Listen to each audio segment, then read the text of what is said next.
Hello friends, good morning. কেমন আছো তোমরা সবাই? আশা করি সবাই খুব ভালো আছো আর আমিও ভালো আছি। কিন্তু যতই ভালো থাকি না কেন, একবার চারিদিক দেখো, পরিবেশটা শুধু কী অবস্থা। মানে এটা হচ্ছে শনিবারের ব্লগ, ঠিক আছে?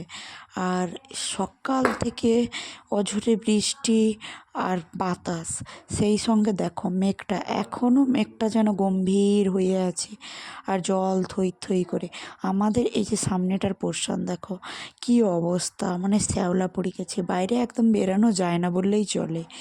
যাই হোক, দরকার থাকলে বেরোতে হয়, প্রয়োজনে তো বাইরে বেরোতে হবে, সবসময় তো ঘরের মধ্যে থাকা যায় না। আর এদিকে ঝোড়ো হাওয়ারও কোনো কিন্তু কমতি নেই, চলছে।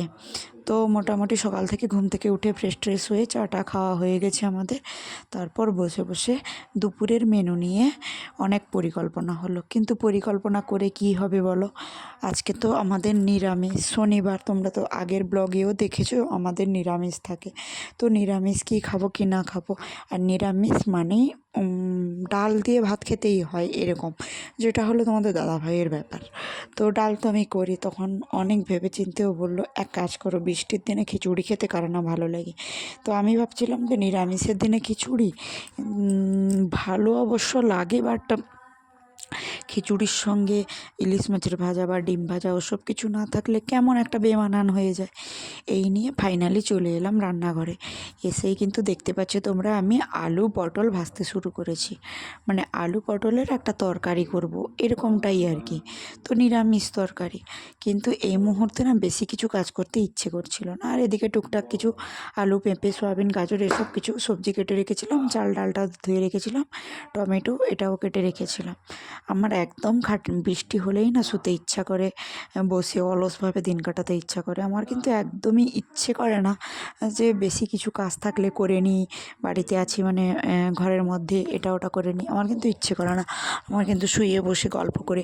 আর সত্যি কথা বলতে কি, আমাদের মতো যাদের হাজব্যান্ডরা না নানান কাজে মানে বাড়ির বাইরে বেশিটা সময় থাকতে হয়, তাদের স্ত্রীদের কিন্তু একটাই ইচ্ছে থাকে যে যখনই হাজব্যান্ডরা বাড়িতে থাকবে তাদের সঙ্গে গল্প করে সময় কাটাবো।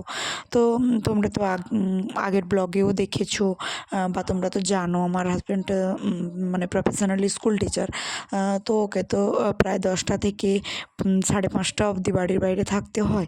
তো যাই হোক, সন্ধেবেলা মোটামুটি আমরা গল্প করতে একটু সময় পাই, কিন্তু এখন বিশেষ একটা সময় হয়ে ওঠে না। এই কারণে যেহেতু বাচ্চাকে পড়ানোর চাপ থাকে, তারপর আবার রাতের রান্নার ব্যাপার থাকে, এইসব নিয়ে হয় না। তবে যতটুকু সময় পাই আমরা কিন্তু সবসময়ই মানে কথা বলি। তো আমিও ভাবছি চটজলদি রান্নাটা করে নিয়ে দুজন বসে একটু আড্ডা মারবো, গল্প করব, তারপর আবার একসাথে খাওয়া দাওয়া করব, এইরকম। তো এদিকে তোমাদের সঙ্গে কথা বলতে বলতে কিন্তু আমি খিচুড়ির মধ্যে ফোড়ন দিয়ে, লঙ্কা ফোড়ন, জিরে ফোড়ন, পাঁচ ফোড়ন এসব কিছু দিয়ে কিন্তু বসিয়ে দিয়েছিলাম সবজিগুলো ভাজতে। সবজিটা ভাজা হয়ে যেতে দেখো আমি চাল ডাল দিয়ে একটু নেড়ে চেড়ে জলও ঢেলে দিলাম। আর অন্যদিকে না অল্প একটু কালো জিরে আর কাঁচা লঙ্কা দিয়ে টমেটো দিয়ে কিন্তু আমি পটল আলুর তরকারি বানিয়েছিলাম। কারণ কি, খিচুড়িতে অনেকেই আদা ব্যবহার করে থাকো, বাট আমিও করি, ভালো হয় অবশ্য টেস্ট। বা নিরামিষ কোনো ঝোলে আদা ব্যবহার করো, আমিও করি। কিন্তু আজকে না আমার মন চাইছিল না যে কিছু মশলা বেটে নিই। আর সত্যি বলতে কি, গ্রাইন্ডারে যে পেস্ট করব, আজকে আমরা বাড়িতে ছিলাম 3 জন, এবার 3 জনের অল্প রান্না, দেখতেই পাচ্ছ আমার প্রেসার কুকারের সাইজ দেখে বুঝতে পেরেছো সেটা। মানে ছোটো প্রেসার কুকারে, আমি 1.5 লিটার প্রেসার কুকারে কিন্তু তরকারিটা বসিয়ে নিচ্ছি, যত সহজে আর মানে কম সময়ের মধ্যে হয় আর কি। তো লাইনেরও ভীষণ ডিস্টার্ব ছিল, কারেন্ট ঠিক মতো ছিল না, যাচ্ছে আসছে, মানে আমি অনেক অপেক্ষা করে করে আদাটাকে পেস্ট করতে পারলাম না। অবশেষে আমার আর শিলনোড়া ধরার ইচ্ছে ছিল না, অবশেষে আমি তরকারিটা এভাবেই বসিয়ে নিলাম। অবশ্য হ্যাঁ, এই তরকারিটা খেতে আমাদের বাড়িতে সকলেই ভালোবাসে। এটা পটল অপশনাল, আমি আজকে দিয়েছি কারণ আমার শ্বশুর রোজ আলুর তরকারিটা খুব একটা বেশি আলুটা পছন্দ করেন না, ওনাকেই একটু পটল বেছে বেছে দেবো, ওই জন্য। এরকম কিন্তু তোমরা আলুর দম করে দেখতে পারো, ভীষণ ভীষণ টেস্টি হয়। অবশ্যই কিন্তু তোমরা এটা চাইলে করে দেখতে পারো।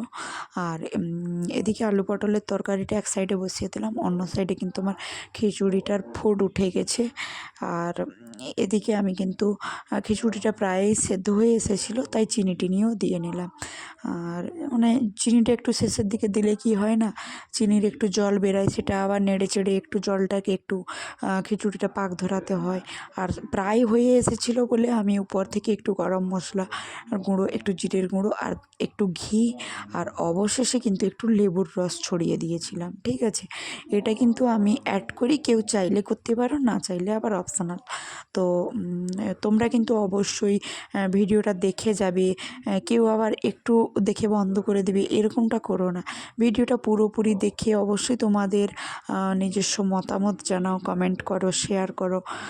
এদিকে আমি আলু পটলের মধ্যে একটু ঘি ছড়িয়ে নিয়েছিলাম আর লেবুর রস। চলো আজকের মতো টাটা।